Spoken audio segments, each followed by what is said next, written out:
The arena had been built to remove doubt. It sprawled across the rust-colored plain like a wound in the planet's crust, a perfect oval of alloy walls and gravitic fields designed to ensure that nothing inside escaped and nothing outside interfered. Tier upon tier of observation decks ringed the pit, filled with beings who had crossed light years for certainty.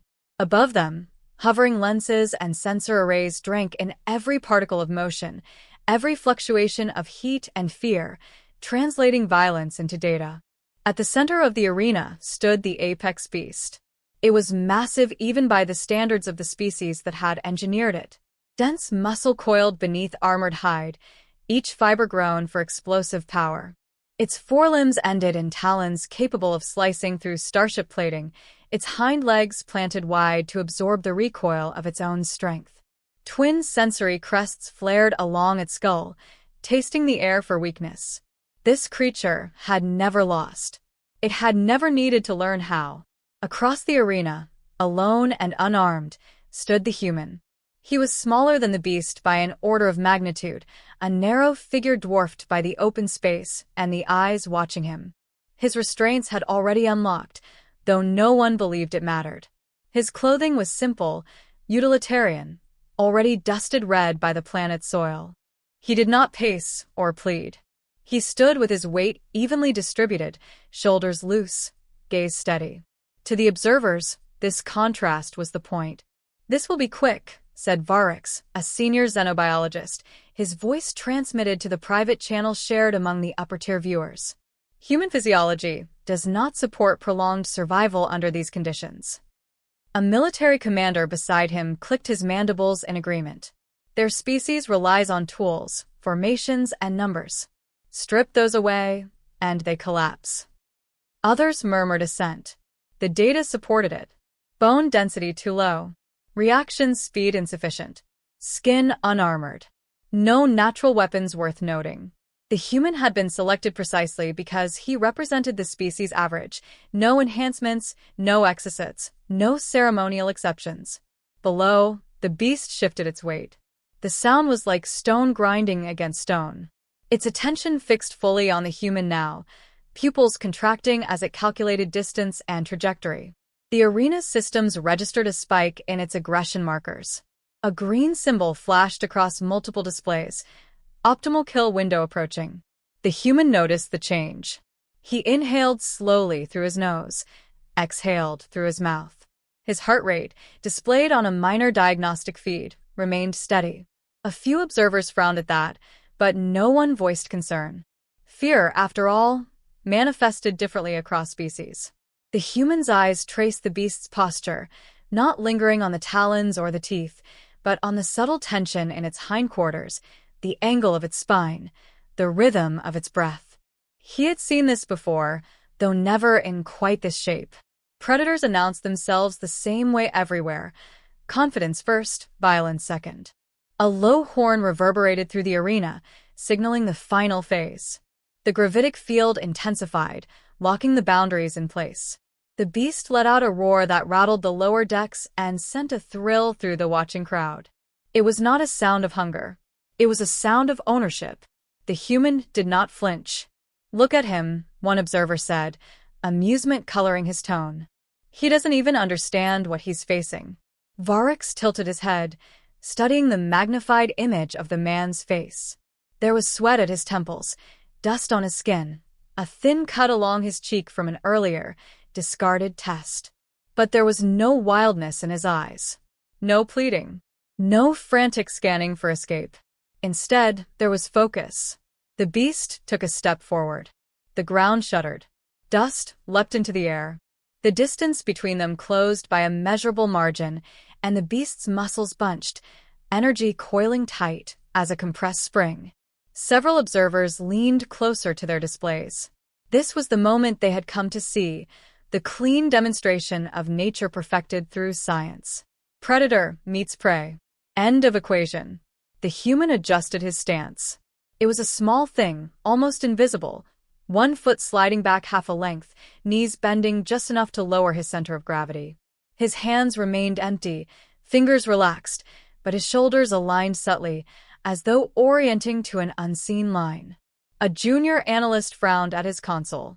"Sir," he said, hesitant, "the human's posture has shifted into a readiness state." "So," the commander replied. "Reflexive response. Irrelevant." The beast's roar cut off abruptly as it launched itself forward. The charge was a blur of mass and intent, a living avalanche aimed squarely at the fragile figure ahead. The sensor screamed with data as acceleration climbed past predicted thresholds. The observers felt a collective surge of anticipation, the certainty of an ending rushing toward them as fast as the beast itself. In the final heartbeat before impact, the human smiled. It was not wide, and it did not reach his eyes. It was the faintest curl at the corner of his mouth, the expression of someone who had finally been given permission to stop waiting. The apex beast thundered closer, claws extended, killing strike committed. And for the first time since the arena had been built, the outcome was no longer as certain as everyone believed. The apex beast crossed half the arena in a breath. Its mass should have made such speed impossible, yet engineered muscle and perfected leverage hurled it forward with terrifying efficiency. The ground split beneath its claws as it charged, each stride a calculated act of destruction. To the observers, the human was already dead, his smaller body frozen in the path of an oncoming certainty. He waited until the last possible instant. When the beast struck, it did not find flesh where it expected it. The human moved not away, but aside, pivoting on the ball of his foot as the world roared past him. A talon missed his torso by a margin too small for the sensors to register as anything but air. Wind from the beast's passage tore at his clothing and drove him to one knee, but he rolled with the force and came up breathing, eyes locked on his target. The beast slammed into the arena wall. Alloy shrieked. The impact echoed like a thunderclap, sending fragments skittering across the pit. The gravitic field absorbed most of the blow, but the force still rippled through the structure, rattling the observation decks. Several viewers hissed in surprise. That had not been in the projections.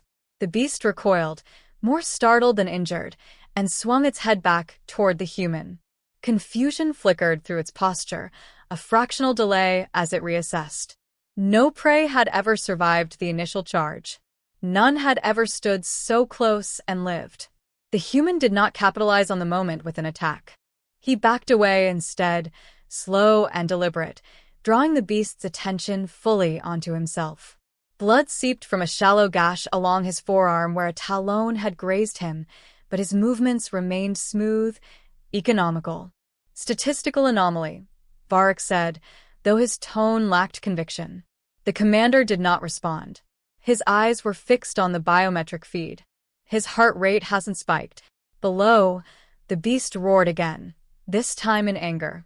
It lowered its head and charged once more, adjusting its angle, compensating for the human's evasive maneuver. This strike was meant to crush rather than slice, sheer mass aimed at erasing space. The human read the change and adjusted. He sprinted, not directly away, but diagonally, forcing the beast to turn while maintaining speed. Dust exploded beneath their feet as predator and prey cut across the arena in a violent arc. The beast's momentum worked against it now, each correction a fraction too slow. At the last second, the human dropped, sliding beneath the beast's chest as it vaulted over him. A hind leg clipped his shoulder, slamming him hard into the ground. Pain flared bright and sharp, and for a moment the world narrowed to breath and grit. The beast skidded to a halt behind him and spun, talons carving trenches in the dirt. It struck again before the human could fully rise, a downward slash meant to pin and finish. The human raised his arm. The blow should have severed it. Instead, it glanced off at an angle, redirected by timing and positioning rather than strength. The impact drove him sideways, but it also pulled the beast off balance, its own force betraying it.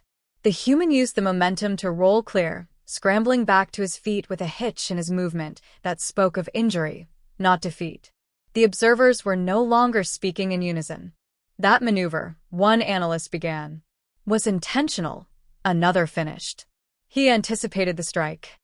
Varric's mandibles tightened. Impossible. The reaction window is larger than we thought, the commander said quietly. The beast circled now, slower, head low, eyes fixed on the human with a new intensity. This was no longer a simple execution. It was an engagement. The beast's aggression markers fluctuated, dipping briefly into a range the systems labeled as uncertainty. The human felt it too. He breathed through the ache in his shoulder, flexing his fingers to be sure nothing critical was broken. His gaze never left the beast, but his awareness expanded, mapping the space between them, the debris near the wall, the subtle slope of the ground. This was familiar territory. Not the arena, not the creature, but the pattern of escalation. The moment when a fight decided what it was going to be. The beast fainted, a sudden lunge meant to provoke a reaction. The human did not take the bait. He held his ground, letting the beast commit just enough to expose its movement, then shifted back a step, resetting the distance. The hesitation that followed was brief, but real. Fear, the sensors suggested, was beginning to bleed into the beast's responses. "That can't be right," an observer whispered. The beast roared again, louder, more frantic, and charged a third time. This time, the human did not evade completely. He stepped in close, inside the reach of the talons, where the beast's size worked against it. For a heartbeat, they were nearly touching, human and monster locked in a blur of motion and breath. The beast struck too wide. The human slipped past the blow and drove his shoulder into the beast's chest, not to overpower it, but to unbalance it. The collision sent both of them sprawling. They hit the ground hard, dust swallowing them, and for a moment the sensors lost clear tracking.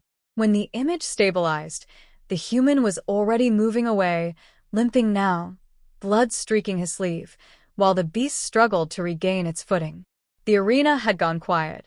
Not silent, systems still hummed, sensors still fed data, but the collective confidence that had filled the space at the start was gone.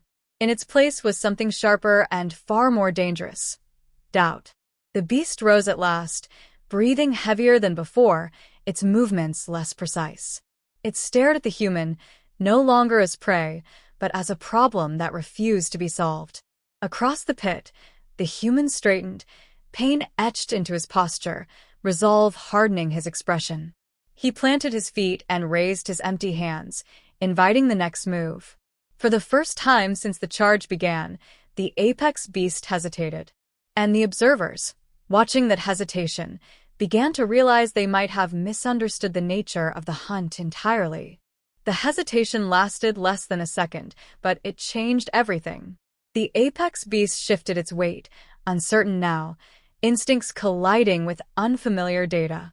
It had been designed to overwhelm, to dominate through force so absolute that resistance collapsed before it mattered. What stood before it did not flee, did not posture, did not break. The human waited, breathing raggedly through pain, eyes sharp with a focus that did not waver. The beast advanced, not charging this time, but stalking. Its movements were lower, more deliberate, claws testing the ground rather than tearing through it. The sensors marked the shift immediately. Aggression remained high, but something else threaded through it now, a pattern the systems struggled to classify.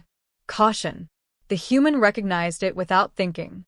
He had seen it in predators on dying worlds and in men across ruined cities. The moment when a hunter realizes the cost of a kill might exceed its reward. He stepped back, slow enough to avoid triggering another rush, fast enough to maintain control of distance. Each movement was measured, conserving strength, forcing the beast to spend its own. His injured shoulder burned, breath scraping in his chest, but pain was information, not limitation. He cataloged it and moved on. Above, the observers argued in low, urgent tones. "This is no longer a demonstration," Varric said, his voice tight. "The beast's behavior is degrading." "It's adapting," the commander replied. "Just not the way we expected." The beast lunged suddenly, a partial charge meant to test rather than finish. The human retreated, letting the claws skim empty air, then pivoted hard, forcing the beast to overextend. It stumbled, caught itself, and snarled, frustration bleeding through its movements. With every exchange, the human grew more certain. This creature was powerful, but it was singular. One body, one mind, one overwhelming solution to every problem. It had never learned to fail. It had never needed to. The human had. He remembered other hunts, though not as images so much as sensations. Endless pursuit beneath a punishing sun. The ache of muscles pushed past exhaustion. Waiting, always waiting, until the prey made the mistake it was certain it would never make. Humans had not survived by being the strongest.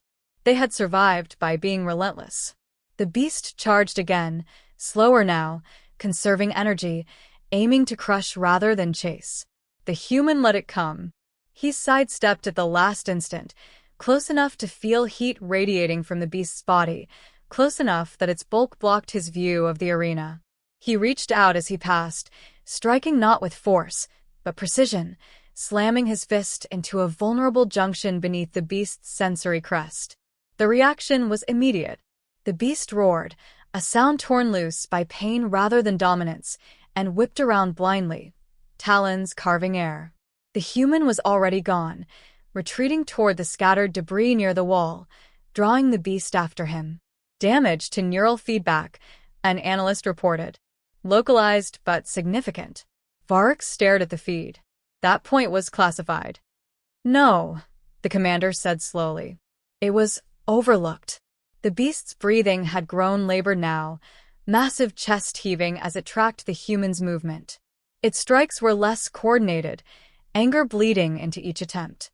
It was no longer controlling the fight. It was reacting to it. The human felt the shift and pressed the advantage. He used the terrain, darting in and out of broken alloy and uneven ground, forcing the beast to turn again and again. Each change of direction cost it momentum, drained strength, sharpened its growing frustration. When it struck wildly, he punished the mistake with another precise blow, never lingering, never risking more than he could afford. Blood darkened the beast's hide. The sensors struggled to keep up now, predictive models collapsing as the fight deviated further from every expected path. Silence crept through the observation decks, not out of awe, but dawning comprehension. "This isn't a duel," one observer said quietly. The commander nodded. "It's a pursuit." Below, the beast faltered, one massive leg buckling for a fraction of a second. The human saw it and acted without hesitation. He closed the distance, ignoring the spike of pain as he drove his shoulder into the beast's weakened side.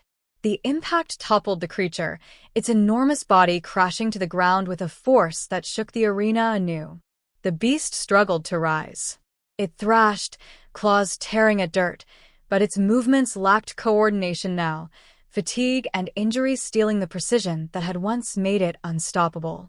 Its roars had changed, dropping in pitch, stripped of certainty. The human stood over it, chest heaving, blood streaked across his arm and ribs. He did not strike immediately. He waited, watching the beast expend what little strength it had left in futile motion. Understanding settled in the beast's eyes. It went still. Not dead. Not yet. But no longer fighting. The arena felt suddenly smaller, the distance between observer and subject collapsing under the weight of realization. The apex beast, engineered pinnacle of predation, lay defeated not by superior force, but by patience, endurance, and an understanding of how hunts truly ended. The human stepped back, giving the creature space it could no longer use. He straightened as best he could, pain carved into every line of his body, and lifted his gaze toward the observation decks. For the first time, the observers understood the truth they had missed. The human had never been prey. And as medical alarms began to sound and containment protocols flickered uncertainly to life, they began to fear what it meant that the hunt was over, because the hunter was still standing. Silence settled over the arena like a held breath. The apex beast lay where it had fallen, its massive chest rising and falling in shallow, uneven rhythms. Restraint fields flickered to life around it, cautious now, layered redundancies snapping into place as if the systems themselves had learned fear. Medical drones hovered at a distance, uncertain whether approaching the creature or the man posed the greater risk. The human remained standing. He did not raise his arms in victory or look for approval. He simply stayed where he was, studying his breathing, One hand braced briefly against his injured side before dropping again. Blood marked his path across the dirt, each step a quiet testament to the cost he had paid and accepted without complaint. Above, the observers struggled to reconcile what they had witnessed.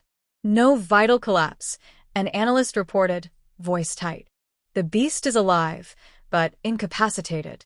Varric stared at the feed, his earlier certainty drained from his posture. That should not be possible. The commander did not look away from the human. It is, he said. And we need to understand why. The arena's central channel opened, its amplification field carrying sound from the pit to every listening deck.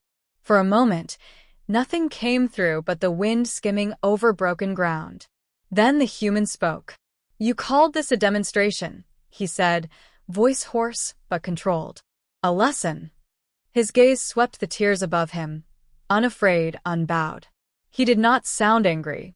That unsettled them more than rage would have. You thought you were showing us our place, he continued. You were wrong. No one interrupted him.